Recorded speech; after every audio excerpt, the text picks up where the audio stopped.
जो ब्रह्मचर्य रहता है उसे शरीर बल, मनोबल, बुद्धि बल, वचन बल ये सब जागृत हो जाए। वचन बल जो बोला वही लागू हो गया, मनोबल जो संकल्प किया अंदर वही बाहर क्रिया प्रारंभ हो गई। देह बल रात दिन मेहनत करो फिर भी थकान नहीं। आप कुछ समय तक व्यवहार करके देखिए ब्रह्मचर्य का, आपको खुद पता चलेगा कि कितना आनंद प्रदान करता है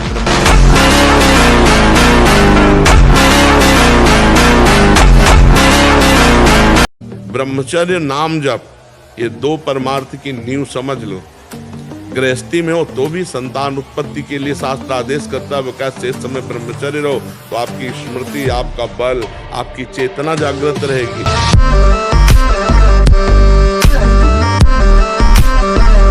क्षण में गुस्सा, क्षण में शांत, माथा, कमर, मेरुदंड, छाती इनमें दर्द होना, बिल्कुल ध्यान से सुन लीजिए। रीढ़ की हड्डी झुकाकर बैठने में आराम महसूस करना, ये सब उसी ब्रह्मचर्य नाश के लक्षण।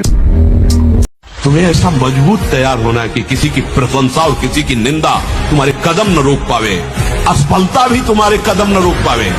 ऐ साधक, ऐ उपासक, ऐ मनुष्य देह में विराजमान भगवदन, कोई असफलता तुम्हारे कदम न रोक पावे। अपनी शक्ति को छीण करते रहते हैं तो इतना दुर्बल हो जाता है कि पानी पचना मुश्किल हो जाता है। हैजा, प्लेग, मलेरिया, थोड़ी थोड़ी दिनों में सर दर्द, बुखार, और वो मानो मरा हुआ व्यक्ति है। तुम हर एक व्यक्ति के हृदय में इतना आत्मबल है, सब कुछ सह सकता है। तुम वो आत्मबल, वो शक्ति क्यों नहीं जागृत कर रहे? थोड़ी कि अरे भाई ये तो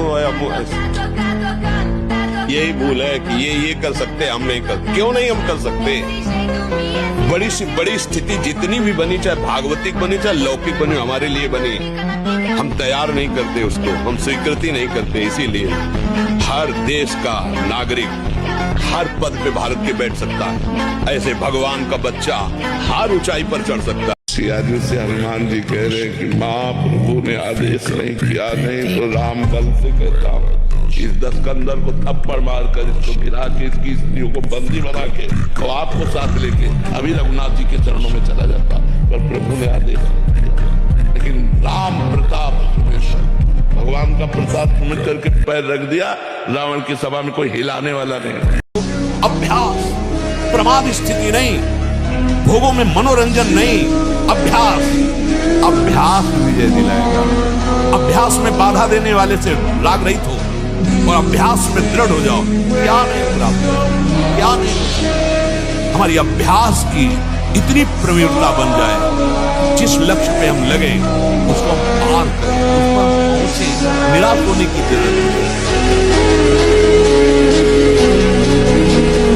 हनुमान जी को कोई परास्त क्यों नहीं कर पाता था? पहला चरित्र पवित्र और दूसरा हृदय में भगवान का निरंतर स्मरण। लंका में ऐसा विलासिता थी कि हनुमान जी के सिवा दूसरा कोई पवित्र विचार रख ही नहीं सकता था। तो हनुमान जी का कहीं भी चित्त डिगा नहीं। मस्तिष्क में बिजली की तरह इसका प्रभाव पड़ता है ब्रह्मचर्य नाश का, वो एकदम क्षीण करता चला जाता है। याददाश्त नष्ट हो जाना, शरीर में एक अजीब सी पीड़ा होना, खाली खालीपन महसूस होना, प्रतिभा न रह जाना, तेज न रह जाना, उत्साह न रह जाना और पागल सा व्यवहार होना। पूर्ण ब्रह्मचर्य की आवश्यकता है, जरा भी चूक नहीं, जैसा कह रहे वैसा। प्राण सूक्ष्म होने लगेंगे, मन एकाग्र होने लगेगा, शरीर शांत होने लगेगा, चंचलता रही। पर एक बार पसीना पसीना, एक बार भीषण कष्ट प्रतिदिन, जब तक शून्यावस्था नहीं आती शरीर की, तब तक। इतना अधिक पुष्ट ब्रह्मचर्य होगा तो ये श्वेत कीट बलवान होते हैं, इतने बलवान हो जाते हैं कि विष को भी पचा जाएगा।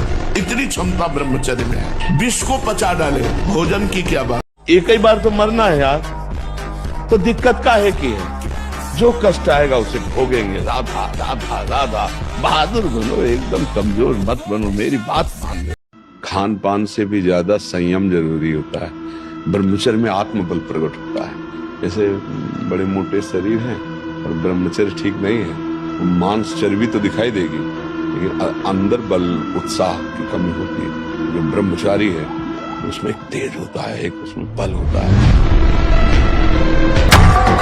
किसी भी स्त्री शरीर को देखकर भोग भावना करते हैं। हमारा पतन निश्चित है, कोई क्रिया हो या ना हो, ये चिंतन वाली बात है, ध्यान रखना। किसी भी माता बहन को भोग बुद्धि से देखना तो तुम समझ लो नरक जाने का रास्ता फिट कर रहे हो। जब हम बहुत उपाय करके देखें कि मन हमारा नहीं रुक रहा, तो उसको रोकने का एक नया उपाय आपको बताए हम। छोड़ दो राधा, जा तू जा, देखते तू क्या कर देगा। मेरी बिना स्वीकृति के तू कुछ नहीं कर पाएगा। जा राधा राधा, वो राधा में लगेगा। देखो यहाँ का सत्संग बहुत कड़ुआ लगेगा, अगर स्वीकार कर लोगे तो हम दहाड़ के कह रहे बड़े बड़े महापुरुषों का संग किए हुए हैं गंगा किनारे।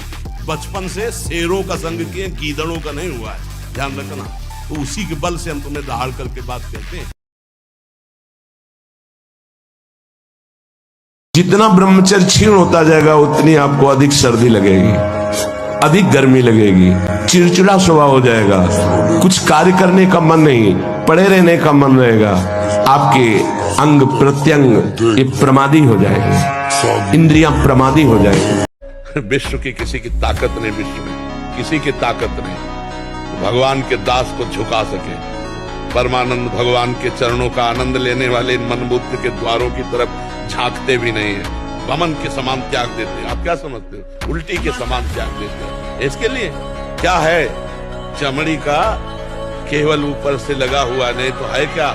यही मूत्राश्रय मलाशय मूत्र मल के द्वार, और कौन सी महान निधि है? सच्चिदानंद भगवान में चित्त जोड़ने वाला मलमूत्र के द्वारों में बिकेगा। ऐसे ऐसे महान भोगों को भोगने वाले भी आखिरकार हार गए। जब चौधरी जी ने देखा मछली की क्रीड़ा और काम जागृत हुआ, 50 ब्याह मानधाता की पुत्रियों से किए। मानधाता ने विचार किया कि ये ऋषि क्या सुख दे पाएंगे हमारी राजकुमारियों को। तब कहा कल आना और यमुना किनारे देखना आकर के, तुम्हारा स्वागत करने के लिए कुछ हमारे जन भी होंगे। सोचा पता नहीं उसकी झोपड़ी बनाई हो। आकर के ऐसे नगर की रचना की संकल्प से कि देवराजेंद्र के पास अमरावती में भी ना वो महल था, ना वो शोभा थी, ना वो संपत्ति थी। तब के द्वारा ऐसा नगर रच दिया। स्वागत हुआ महाराज मानधाता का। आश्चर्यचकित थे कि मैं सम्राट हूँ, मेरे पास तो ऐसा कुछ नहीं जो एक इस योगी के पास 50 राजकुमारियों से गृहस्थ धर्म का बड़ा भाई। फिर एक दिन एकांत में बैठे, हाय हाय मुझ गया, क्यों मैं कहाँ था, कहाँ आ गया, अपने तप का क्या प्रयोग कर डाला। तब वो एक श्लोक गायन किए थे, संगम त्यजेत मिथुन व्रतिनाम मुमुक्षु सर्वात्मना न विसजेत बहिरिंद्रियाणि। इंद्रियों को इतना दुलार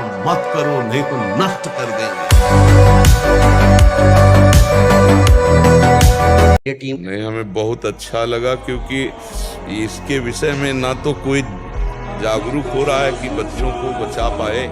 नए नए बच्चे ऐसी क्रियाओं से युक्त हो रहे हैं जो बिल्कुल नाजुक बच्चे हैं, अभी 13, 14, 15 वर्ष की अवस्था।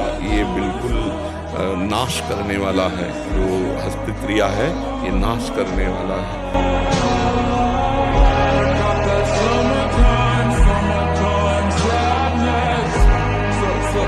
ब्रह्मचर्य में एक जोश होता है, एक उन्माद होता है, एक जिद्दी स्वभाव होता है। हारने का स्वभाव ही नहीं होता ब्रह्मचारी का। जहाँ हारने का स्वभाव होता है वहीं वो विजय प्राप्त करता है।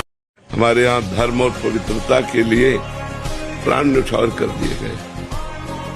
जब मुगलों का शासन था, जिससे राजघरानों में सूचना मिलती कि मुगल आक्रमण कर लिए, राजा बंदी बना लिया जाएगा, तो हजार हजार स्त्रियां एक साथ आग की ज्वाला में जल गई। तो मैं आग को स्पर्श करना पसंद करूंगी, लेकिन विधर्मी हमारे शरीर को स्पर्श कर जाए ऐसा स्वीकार नहीं करूंगा। यहाँ भूखे रहना पसंद है, लेकिन धर्म बेचना पसंद नहीं है। हमें ऐसा कोई रिश्ता नाता, कोई संबंध जो हमारे ब्रह्मचर्य को नष्ट कर रहा है, दूरी बनानी। और भोजन का ब्रह्मचर्य पर बहुत बड़ा प्रभाव। यदि आप अधिक मिर्च वाली घर में ही बना के, अधिक मिर्च वाली, अधिक तेल घी वाली ये पदार्थ पाएंगे तो ब्रह्मचर्य स्वाभाविक नष्ट हो जाएगा बिना किसी क्रिया के। ब्रह्मचारी को एक बीमार की तरह भोजन पाना, जैसे मूंग की दाल है या क्योंकि उसे पावर की जरूरत है। स्वयं में सामर्थ्य सुरक्षित है, इसलिए बाहरी पदार्थों से बादाम सवार है, काजू सवार है। बिना संयम के आप ऐसा नहीं कर सकते। आपका ब्रह्मचर्य ठीक होना चाहिए, आपका आहार ठीक होना चाहिए, राधा नाम का भी स्मरण न हो। एक तार राधा नाम चलाओ। दिमाग तुम्हारा देखो ना कैसा तुम्हारा दिमाग।